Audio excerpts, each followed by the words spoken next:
If you've read scripture, you may have come across the famous passage in which, while Jesus is fasting in the desert for 40 days, Satan comes to him in order to tempt him to sin. In fact, Matthew chapter 4 verse 1 states, "Then Jesus was led by the Spirit into the desert to be tempted by the devil." A question may arise. If Jesus is God, the second person of the most holy Trinity, how can he be tempted? For as James chapter 1 verse 13 states, no one when tempted should say, "I am being tempted by God," for God cannot be tempted by evil, and he himself tempts no one.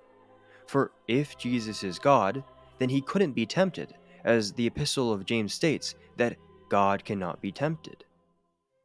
I answer that it is perfectly in harmony with Jesus' divinity that he be tempted insofar as he does not delight or consent to the temptation being presented.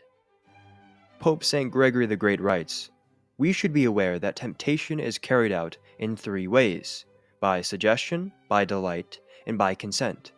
When we are tempted, we frequently fall through our delight of something, or even through consent.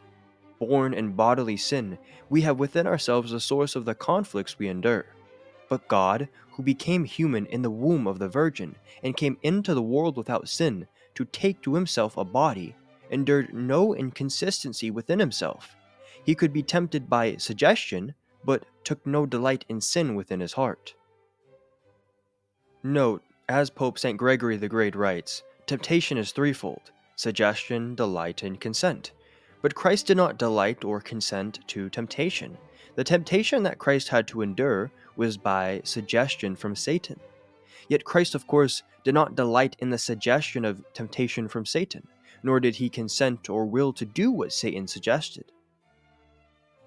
For we read in Matthew chapter 4, verse 5 to 7, "Then the devil took him up into the holy city, and set him upon the pinnacle of the temple, and said to him, If thou be the Son of God, cast thyself down, for it is written that he hath given his angels charge over thee, and in their hands shall they bear thee up, lest perhaps thou dash thy foot against a stone.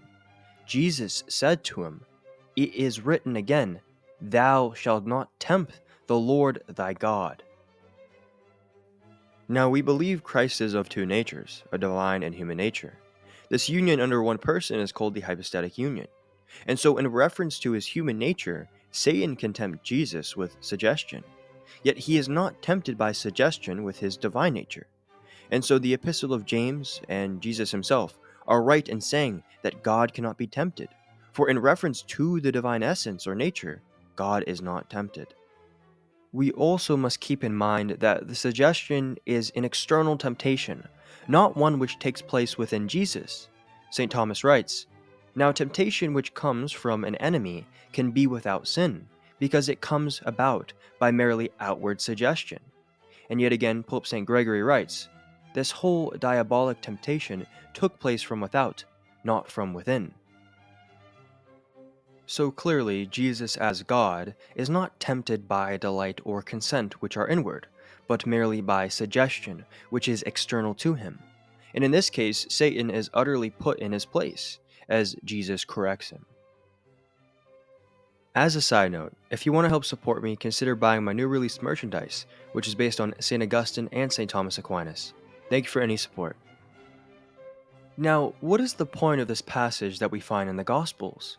Why did the Spirit lead Jesus into the desert to be tempted by Satan? St. Augustine writes, "Why did he offer himself to temptation? That he might be our mediator in vanquishing temptation, not by aid only, but by example." And further, Pope St. Gregory, "And yet the second man overcame the devil by the same means that were used to overcome the first man.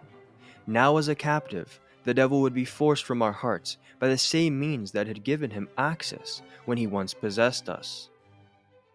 Thus Christ is our example, that by the graces given to us by God, we can throw away the vain temptations and suggestions of Satan and not lead into them. As Hebrews chapter 4 verse 15 states, "For we have not a high priest who cannot have compassion on our infirmities, but one tempted in all things like as we are, without sin." Thank you for watching. If you enjoyed the video, please like and subscribe. And if you want to help support the channel, consider becoming a channel member. As always, God bless.